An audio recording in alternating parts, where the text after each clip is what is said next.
The air in the conference room smelled like dry erase markers and desperate ambition. It was 9 o'clock a.m. on a Tuesday, the kind of gray Minneapolis morning where the sky looks like a bruised sheet of aluminum and the coffee in the break room tastes like battery acid filtered through a gym sock. I was sitting in my usual spot, the back corner, away from the sunlight, away from the glossy mahogany table where the visionaries sat. I'm Marla. I'm 45. I have a face that people forget 5 seconds after they look at it, and a job title, Senior Patents and Compliance Specialist, that sounds boring enough to induce comas at cocktail parties. But I am the reason this company hasn't been sued into a smoking crater in the ground. We were in the Q3 strategic planning session. At the head of the table sat Craig. Craig was our new director of innovation, a man who looked like he was manufactured in a lab funded by LinkedIn and hair gel. He was 32, wore suits that were too tight in the calves, and used words like synergy, paradigm, and ideation as if they actually meant something. He had been with the company for 3 months. I had been here for 12 years. He was making 3 times my salary to point a PowerPoint presentation that I had essentially written for him. We are looking at a quantum leap in revenue, Craig announced, slapping the whiteboard with the back of his hand. He had the energy of a golden retriever that had just ingested a bag of espresso beans. With the rollout of the Gemini X module, our partnership with Titan Corp is going to scale vertically. We're talking about a $400 million valuation shift, people. This is the big leagues, and the IP is fully locked down. That's when my left eye twitched, just a little. A microspasm of professional annoyance. I cleared my throat. It was a dry, quiet sound, but in the acoustic vacuum of the boardroom, it sounded like a gunshot. Craig, I said, keeping my voice level, just a point of clarification on the IP lockdown. Craig stopped mid-gesture. He looked at me like I was a printer that had just jammed. Marla, we're in a flow state here. Can we park the details in the lot? It's not a detail, I said, adjusting my glasses. You listed the Gemini X neural architecture as wholly owned proprietary assets. But the underlying optimization algorithm, Patent 4312, has a pending flag in the internal audit system. It's not fully assigned to the legacy ledger yet. The room went quiet. The CEO, a man named Robert who had the backbone of a chocolate eclair left on a dashboard in July, looked up from his phone. Marla, Craig sighed, a sound of exaggerated patience. We've been over this? Legal said we're good. Titan Corp is ready to sign. Stop trying to find problems where there are only solutions. You're killing the vibe. I'm not trying to kill the vibe, Craig. I'm trying to keep us from committing contract fraud. Patent 4312 is the structural load-bearing wall of that entire deal. If the assignment chain isn't clean, Titan Corp can freeze the contract. Craig laughed. It was a bark of a laugh, sharp and dismissive. He looked around the table, inviting the others to join in. A few of the junior VPs chuckled nervously, eager to align themselves with the new alpha dog. This is exactly what I'm talking about, Craig said, turning his back to me. Old school thinking, obstructionist. We are a rocket ship, Marla. You're trying to check the tire pressure while we're breaking the atmosphere. I felt the heat rise up my neck, not shame. Anger, the cold, hard anger of a person who knows exactly how the machine works being lectured by a child who just likes pushing the buttons. By the way, if you're enjoying watching a corporate train wreck in slow motion, do me a small favor and hit subscribe. It helps the algorithm find more people who hate their bosses as much as I do. I'm telling this story here because HR certainly isn't going to listen to it, and I need witnesses. Thanks. The meeting dragged on for another hour. I didn't speak again, I just took notes. Detailed, timestamped notes. I wrote down every promise Craig made, every risk he waved away, every regulation he called optional guidance. At the end of the meeting, as people were shuffling their papers and checking their smartwatches, Craig clapped his hands. One last thing, housekeeping. He turned his gaze directly to me. There was a glint in his eye, a malicious little sparkle. He wasn't just annoyed by my interruption earlier. He was offended by my existence. I was a relic of the old regime, a speed bump on his highway to the C-suite. We've been reviewing the discretionary budget for the end-of-year bonuses, Craig said, his voice loud enough to carry into the hallway. And we've decided to pivot our compensation strategy to reward growth mindsets. Unfortunately, Marla, based on your performance today and the general attitude, resistance you've displayed this quarter, I'm canceling your annual raise. And the bonus, that's off the table too. The silence that followed was different from the earlier silence. This wasn't awkward, it was horrified. Publicly stripping a senior employee of their bonus in front of the entire executive team, it was a power move so aggressive it bordered on sociopathic. We need team players, Craig continued, smiling a smile that didn't reach his dead, shark-like eyes. Not anchors. Maybe this will motivate you to get on board with the vision. Robert, the CEO, didn't say a word. He just looked down at his notepad, tracing a circle over and over again with his pen. I felt the blood drain from my face. My hands, resting on my notebook, went numb. 12 years. I had missed my niece's baptism for this company. I had worked through the flu, through my divorce, through the death of my mother, making sure their patents were filed. Their compliance audits were clean, their asses were covered. And this man, this tailored suit filled with sawdust and arrogance, was stripping it all away because I dared to correct him on a filing error. I didn't cry. I didn't scream. I didn't flip the table. That's what they expected. They expected the emotional woman reaction. They expected me to break. Instead, I stood up. I capped my pen with a decisive click. I gathered my notebook and my tablet. Understood, I said. My voice was steady, terrifyingly steady. Craig blinked. He seemed disappointed he didn't get a tearful scene. Good, glad we're clear. Crystal, I said. I walked out of the conference room, my heels clicking a rhythmic beat on the gray industrial carpet. Click, click, click. It sounded like a countdown. They thought they had broken me. They thought they had put the office Karen in her place. They laughed as the door closed. I could hear them. What they didn't know, what Craig in his infinite arrogance hadn't bothered to check, and what Robert was too checked out to remember, was the specific history of Patent 4312. Craig was right about one thing. It was the backbone of the $400 million deal. But he was wrong about who owned it. He thought it was a company asset. I knew for a fact it wasn't, because I wrote it. And I knew exactly where the bodies were buried because I was the one holding the shovel. My cubicle was in the compliance annex, which is corporate speak for the dark corner near the server room where we put the people who actually do work. It hummed with the white noise of cooling fans and the faint, ozone smell of overheating electronics. I liked it here. It was far away from the glass-walled offices where people like Craig touched base and circled back. Here, reality existed. I sat down in my ergonomic chair, one I paid for myself because the company-issued ones were designed to slowly dismantle the human spine, and placed my hands on the desk. My breathing was shallow. My heart was hammering against my ribs like a trapped bird. But my mind? My mind was cooling down, freezing over into a block of absolute clarity. Attitude, he had said. Resistance. I opened my drawer. It was organized with a precision that would make a surgeon weep. Post-it notes color-coded by urgency. A spreadsheet of filing deadlines that I maintained manually because the automated system was prone to glitching. And there, in the back, tucked inside a plain manila folder labeled Miscellaneous Legacy, was the file. I didn't open it immediately. I just rested my finger on the tab. Let me explain something about patent law. It is boring. It is incredibly soul-crushing boring. It is a world of minutiae, of semicolons that change the fate of millions of dollars, of filing dates stamped to the millisecond. It is a world where close enough is legally synonymous with complete failure. Men like Craig think big. They think in broad strokes. They think the details will sort themselves out. They think that because they are the directors of innovation, the universe will bend to their will. But the universe doesn't care about your job title. The universe cares about paperwork. I pulled up the digital record for Patent 4312 on my dual monitors. The system lagged, the spinning wheel of death mocking me for a moment before the file popped up. Title: Adaptive Neural Network Optimization for High-Load Logistics. Inventor: Marla Jensen. Assignee: pending. There it was. The word that was going to cost them everything. Pending. I closed my eyes and let the memory wash over me. It was 4 years ago. I was going through my divorce. My ex-husband, a man who thought fidelity was a suggestion rather than a vow, had left me with a mountain of debt and a house I couldn't afford. I threw myself into work to keep from drowning. I spent nights, weekends, holidays in this office. The company was struggling then. They needed a fix for the latency issues in their AI model. The engineering team was stumped. The visionaries were panicked. So I did what I do. I fixed it. I wasn't an engineer by trade, but I knew the logic. I knew the compliance structures.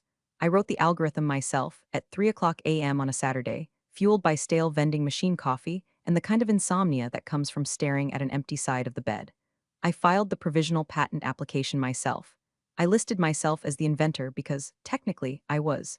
The standard procedure was for legal to send me an assignment of rights form within 3 months.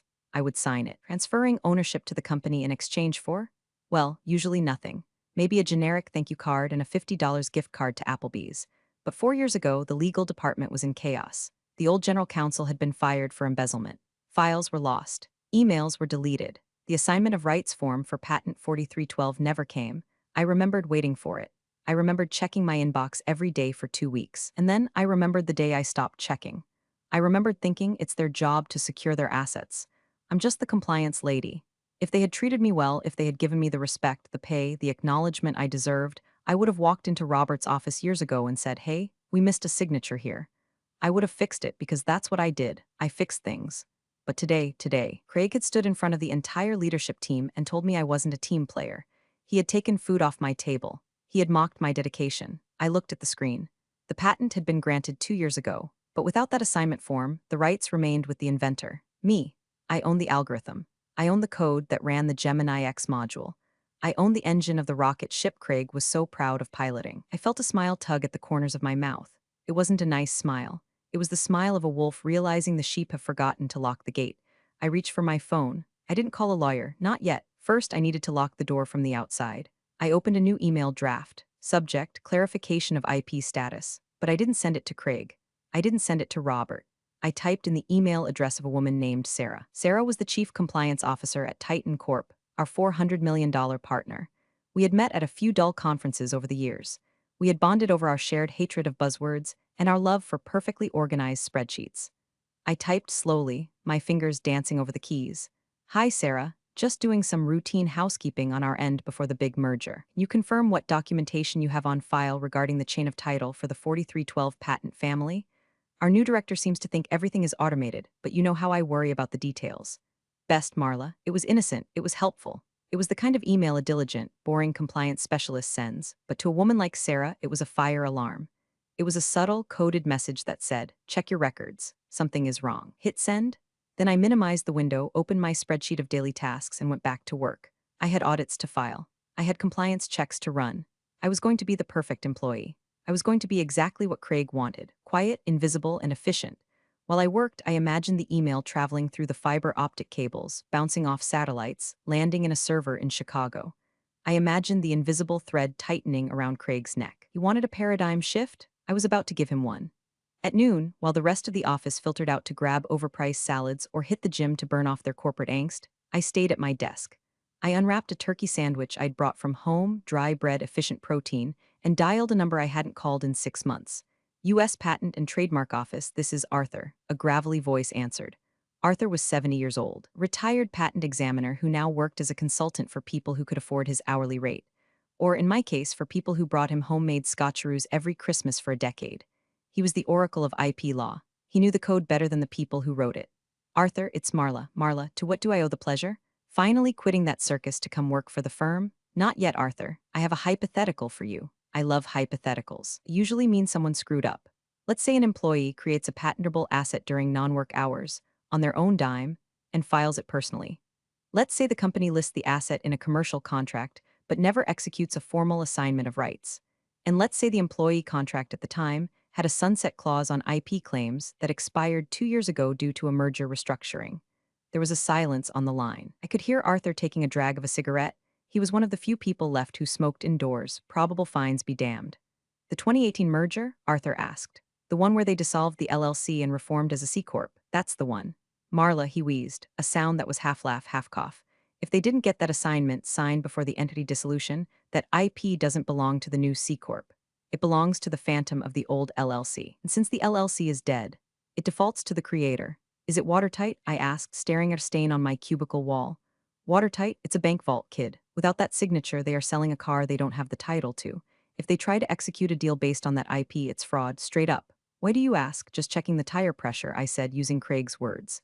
Thanks, Arthur. Give him hell, Marla. I hung up, confirmation. The weapon was loaded. 10 minutes later, my desk phone blinked. It was Sarah from Titan Corp. I put on my headset and adjusted my voice. I needed to sound helpful, slightly confused, and utterly non-threatening. Marla, hey, I got your email, Sarah said. She sounded tense. Good. I'm looking at the diligence room data room right now. You're asking about patent 4312? Right, I said, typing loudly on my keyboard to simulate casual busyness. Craig is our new innovation guy, very high energy. He mentioned that the Gemini X rollout is totally dependent on it. I just wanted to make sure the cross-reference numbers matched your records. Our legal drive is a bit of a mess since the migration. Marla, I'm looking at the file, Sarah said slowly. I see the patent grant. I see the technical specs. But the chain of title folder is empty. Oh, I said, that's odd. Maybe it was misfiled. I'm checking the USPTO public database right now, Sarah said. Her typing was frantic like machine gun fire. It lists the owner as you, Marla Jensen. Individually, does it? I feigned surprise. Well, that was the original filing. But surely there's an assignment document. I mean, we're about to sign a $400 million deal. Legal wouldn't have missed that. Marla, Sarah's voice dropped. If there's no assignment, Titan Corp can't touch this. Our risk compliance protocols strictly forbid integrating third-party IP without a full indemnification and ownership transfer. If this tech belongs to an individual... My God, does your director know? Craig, oh, he's very confident, I said. He told me explicitly today not to worry about the details. He said the IP is locked down. He's lying, Sarah said flatly, or he's an idiot. He's very, Visionary, I offered. I need to flag this, Sarah said. I have to put a hold on the payment schedule until this is cleared up. Marla, if this isn't resolved, the board is going to flay us alive for due diligence failure.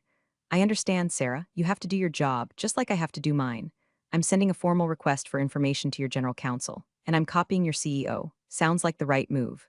Good luck, Sarah. I hung up the phone. I took a sip of my lukewarm water. The fuse was lit. It would take a few hours for the request for information to work its way through the bureaucratic digestive system of our company. Legal would get it, panic, and start searching. They wouldn't find anything. Then they would call Craig. I checked the time, 1:15 p.m. I opened my email and drafted a request for personal day for tomorrow. Reason, mental health/stress management. I wouldn't be here when the bomb went off. I wanted them to sit in the rubble alone. I spent the rest of the afternoon doing exactly what I was paid to do.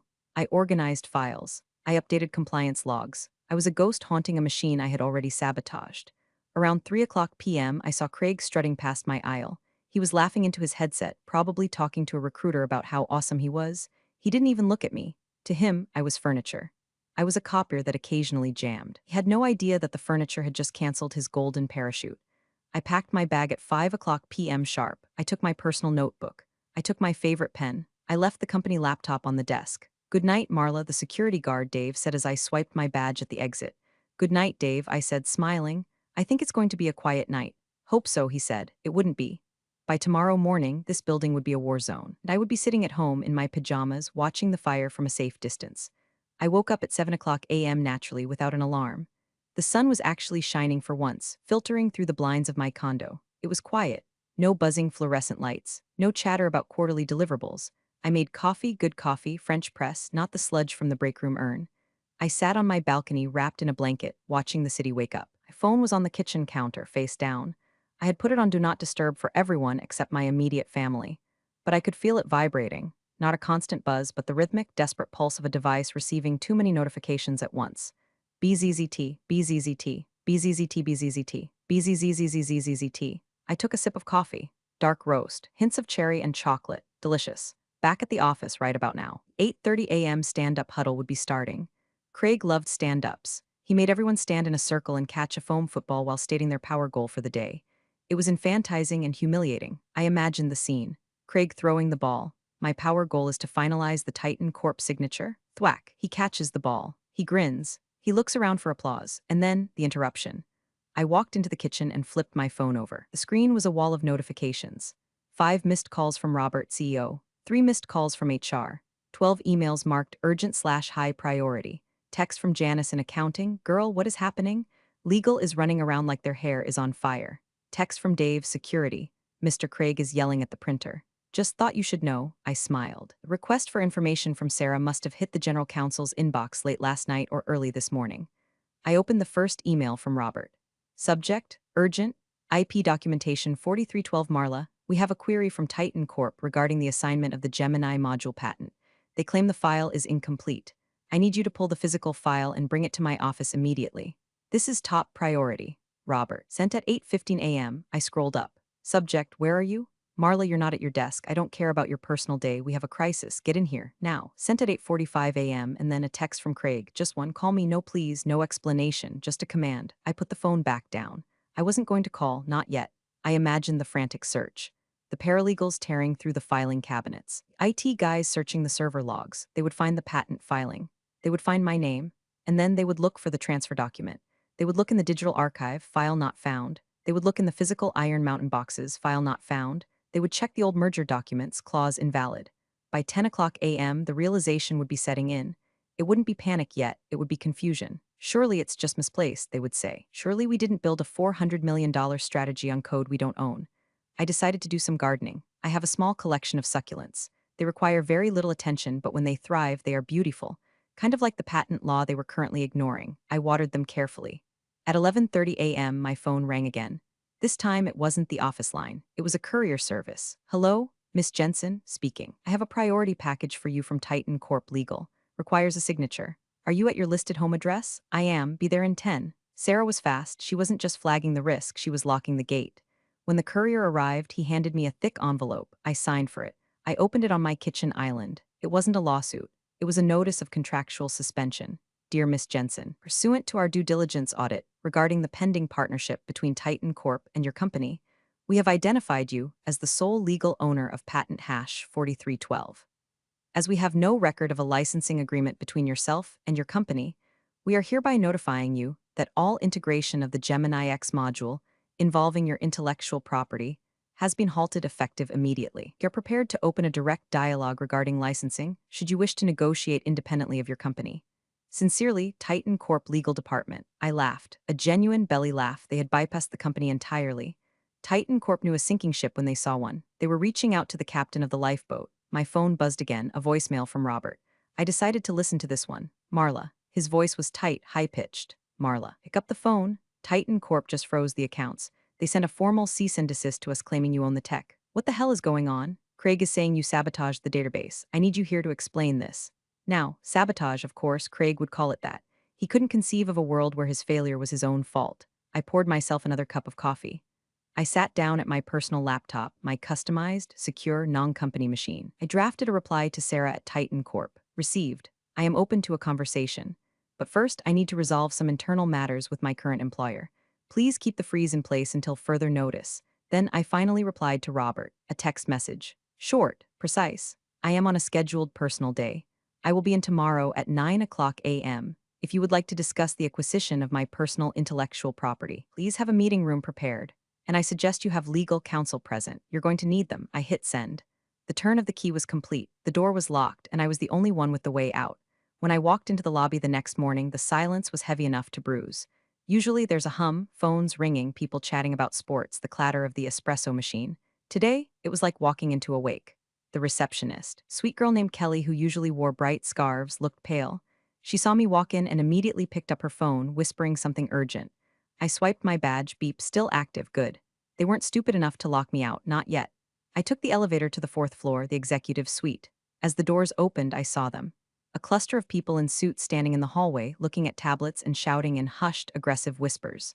Craig was there. He looked terrible. His tie was loosened, his top button undone. He had dark circles under his eyes that no amount of LinkedIn filtering could hide. He was pacing back and forth, gesturing wildly to the general counsel, a man named Henderson who looked like he wanted to dissolve into the carpet. It's a glitch. Craig was saying, his voice cracking. It's a clerical error. She's a compliance specialist, not an engineer. She didn't invent anything. Just filed the paperwork. The paperwork says she's the inventor, Craig. Henderson snapped back, and the paperwork says we don't own it. Titan Corp isn't freezing payments because of a glitch. They're freezing them because we're trying to sell them stolen goods. It's not stolen, it's company property. She worked here when she made it. Did you sign the assignment form? Henderson yelled. Did you check the file? That's her job, Craig screamed. She's the compliance officer. It's entrapment. She set me up, I stepped out of the elevator. The sound of my heels on the marble floor cut through their argument. Click, click, click, they all turned. Craig's eyes went wide. For a second, I thought he was going to lunge at me, but then he saw the look on my face. I wasn't smiling. I wasn't scowling. I was completely, utterly blank. It was the face of the auditor, the face of the tax collector, the face of the inevitable. Marla, Robert said, stepping out of his office. He looked 10 years older than he had on Tuesday. In my office, now. Good morning, Robert, I said pleasantly. Is there coffee? I haven't had my second cup yet. This isn't a social call, Craig spat, stepping toward me. You think this is funny? You think you can hold the company hostage because of some filing error? I stopped and looked at him. I didn't raise my voice. I lowered it. It's not a filing error, Craig. It's the law, remember. Details you told me to park in the lot? Well, the lot is full and you're being towed. Craig's mouth opened and closed like a fish on a dock. I walked past him and into the boardroom, the same room where, 2 days ago, he had stripped me of my bonus.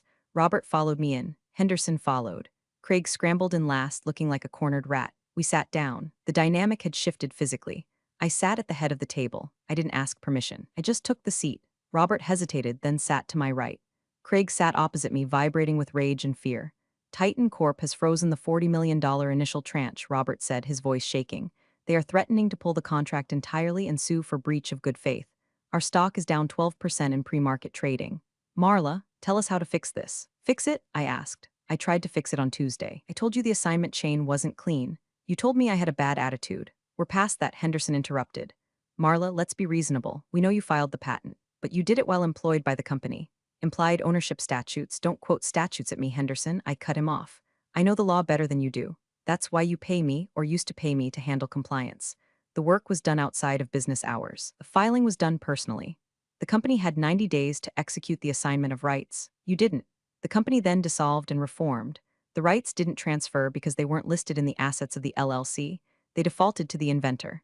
I pulled a folder from my bag. I slid a single piece of paper across the table. It was a notarized affidavit from the USPTO confirming my sole ownership. Patent 4312 is mine, I said. And since Gemini X cannot function without 4312, Gemini X is effectively mine too. This is extortion, Craig hissed. You can't do this. I'm not doing anything, I said. I'm just sitting here. You're the ones who sold a product you didn't own. That's fraud, Craig, federal fraud. Do you know what the penalty is for defrauding a partner in a merger involving publicly traded funds? It involves prison time. Not the nice kind of prison with tennis courts. Craig went pale. The blood drained from his face so fast it looked like a magic trick. What do you want? Robert asked. He sounded defeated. He knew I had them. I want to negotiate, I said, but not for a raise and certainly not for bonus. I leaned forward. I want to discuss the terms of your surrender. The room was silent. Outside the glass walls, the office was paralyzed, but inside, the temperature had dropped to absolute zero. We can fire you, Craig blurted out. Gross misconduct. Insubordination. Go ahead, I said. Fire me. Then I walk out that door, call Sarah at Titan Corp and sell them the exclusive license to 4312 directly. They'll cut you out of the deal entirely. You'll lose the 400 million. You'll be sued by your shareholders. And you, I pointed a manicured finger at Craig, be unhireable in this industry for the rest of your life. Craig slumped back in his chair, so I said, opening my notebook, let's talk numbers. Robert was the first to speak. He rubbed his temples, a gesture of a man whose headache was rapidly evolving into a migraine. Okay, Marla, you've made your point. You have the leverage. We need the rights to 4312 assigned to the company to unlock the Titan Corp deal.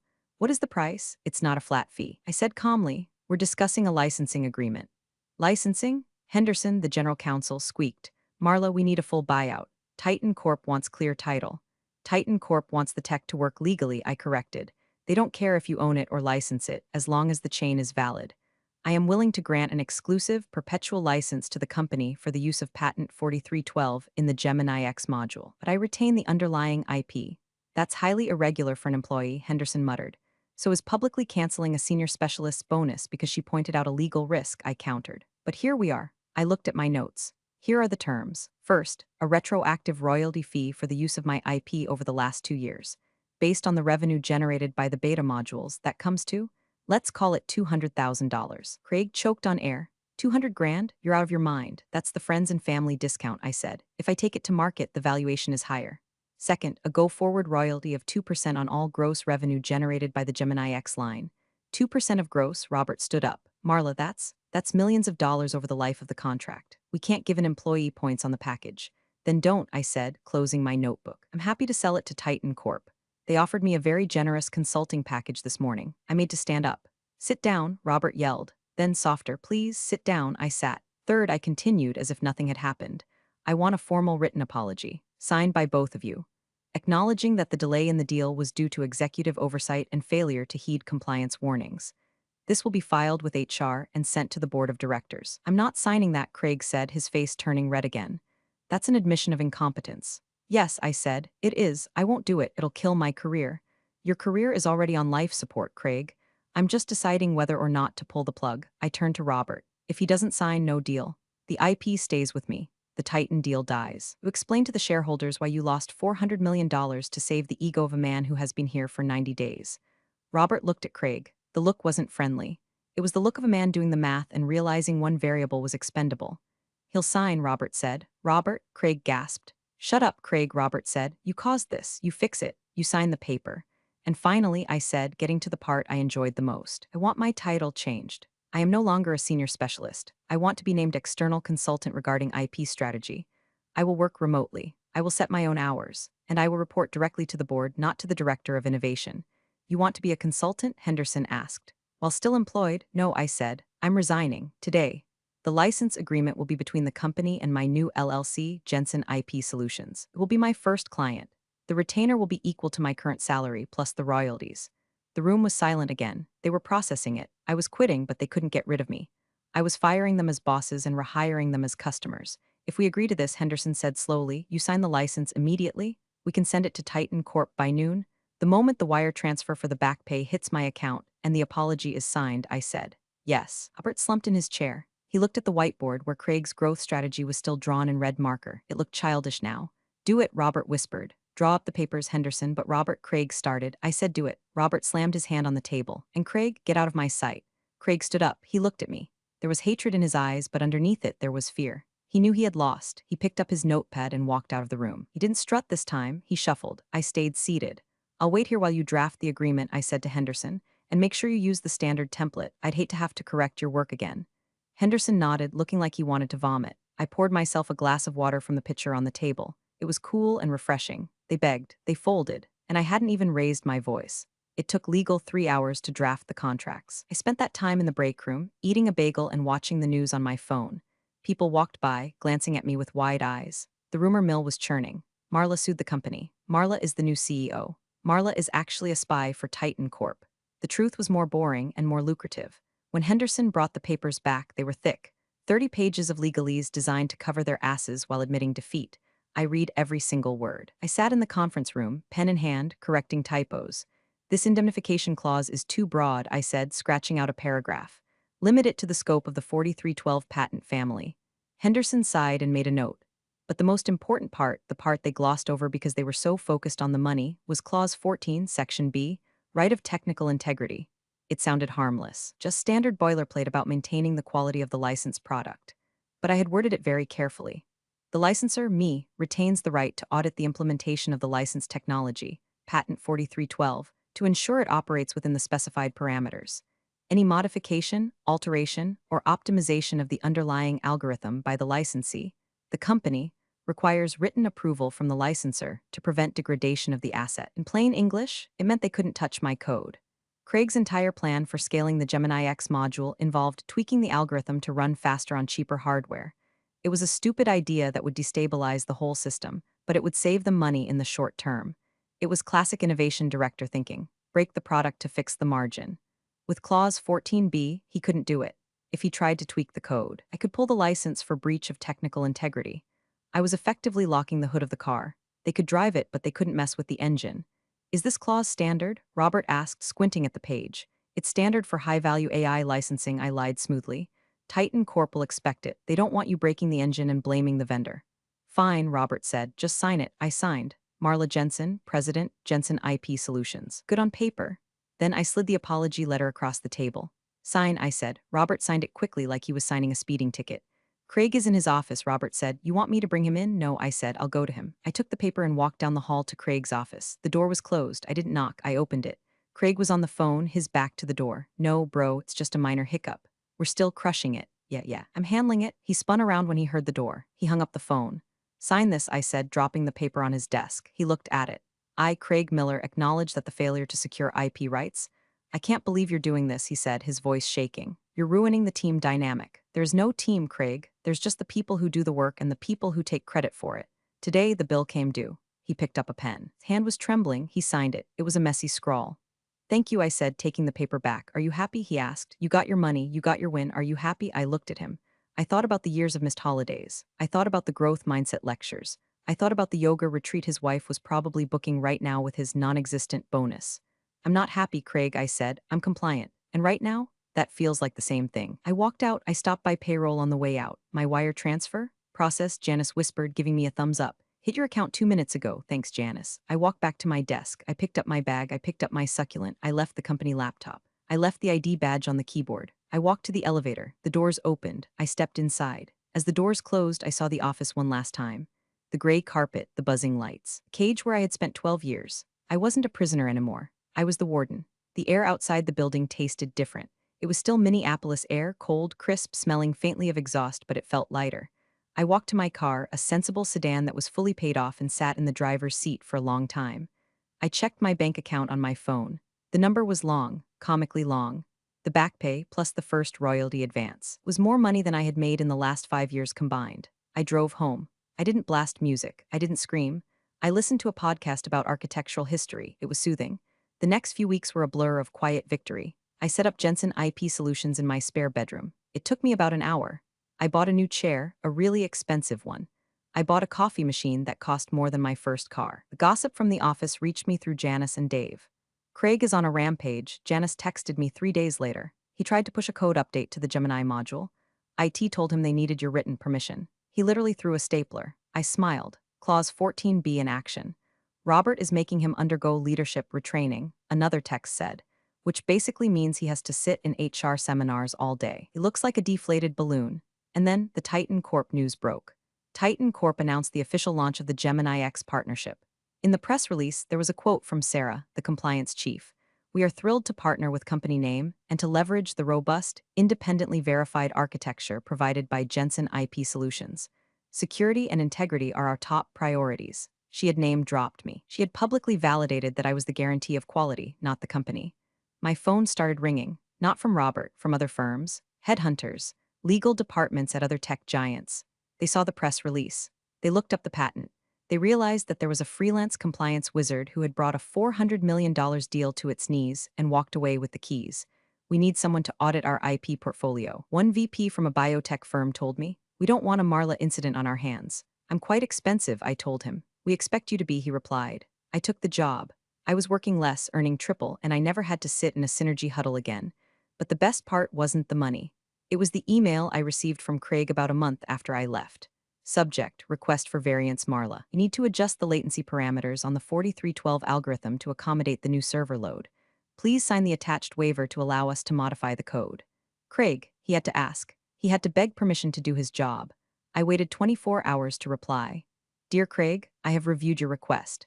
Based on my analysis, modifying the latency parameters introduces a 0.4% risk of data corruption. This falls outside the acceptable quality threshold defined in Clause 14b. Request denied. Best, Marla Jensen, President." I imagined him reading it. I imagined the vein popping in his forehead. I took a sip of my expensive coffee. Compliance isn't the enemy, Craig. Arrogance is. And I was the auditor sent to collect the debt. Midwest Tech Summit is the kind of event where everyone wears lanyards that cost more than a Honda Civic and drinks champagne that tastes like apples. It was held in Chicago this year. I wasn't there as an employee, I was there as a speaker. My panel was titled, "The Invisible Asset: Why IP Compliance is Your Most Dangerous Liability." The room had been packed. After the panel, I walked through the mixer in the main ballroom. I was wearing a new suit, navy blue, tailored. Sharp as a knife, I held a glass of sparkling water. I saw them near the buffet, Robert and Craig. They looked diminished. Robert looked tired, his shoulders slumped. Craig looked desperate. He was scanning the room, eyes darting around, looking for someone important to talk to. He spotted Sarah from Titan Corp. She was standing with a group of investors, laughing. Craig straightened his tie. He tapped Robert on the shoulder. They started moving toward her. They were going to try to network. They were going to try to pretend everything was great. I moved to intercept. I didn't rush, I just glided. "Sarah," I called out, my voice warm and projecting perfectly over the crowd. Sarah turned, her face lit up. "Marla, oh my God, that panel was amazing. The way you described the zombie LLC loophole, genius." She stepped away from the investors and hugged me, actually hugged me. Craig and Robert froze mid-step. "We're 10 feet away, close enough to be seen, too far to be included." "Marla," Robert said, nodding stiffly. "Good to see you." Craig didn't say anything, he just stared at my badge, Marla Jensen, President, Jensen IP. "Hello, Robert," I said. "Craig, how is the latency project going? Still struggling with those parameters?" Craig flushed a deep, ugly purple. "We're managing," he muttered. "We've actually updated our vendor policy," Sarah said, looking coldly at Robert. "Going forward, any IP integration for the Gemini project goes through Marla's firm first for validation. We don't trust your internal audit team anymore. No offense." "None taken," I said cheerfully. That's going to add weeks to the timeline," Craig protested. "Then you better start filing your requests earlier," I said. "And Craig, make sure you use the correct form this time." I rejected the last one because you used the deprecated template. The investors around Sarah were watching. They were sensing the power dynamic. They saw the tired CEO, the sweaty director, and the woman standing between them and the money. "We should go," Robert said, grabbing Craig's elbow. "We have a dinner reservation." "Enjoy," I said. "Don't forget to get a receipt." Compliance is strict these days. They walked away. They didn't look back. They looked like two men who had been mugged without ever seeing a weapon. Sarah turned back to me. "You are absolutely ruthless," she said, grinning. "I'm just thorough," I replied. I took a sip of my water. The room buzzed around me. I checked my phone, a notification from my bank. The quarterly royalty payment had just cleared. I looked at the number. It was enough to retire. It was enough to buy a house in Italy. It was enough to do whatever I wanted, but I wasn't going to retire. I was having too much fun. I walked out of the ballroom into the cool Chicago night. I hailed a cab. "Where to?" the driver asked. "The airport," I said. "I have a consultation in New York tomorrow. Someone forgot to sign a waiver." I leaned back in the seat and watched the city lights blur past. Craig was right about one thing. It was a paradigm shift. He just didn't realize he was the one being shifted out.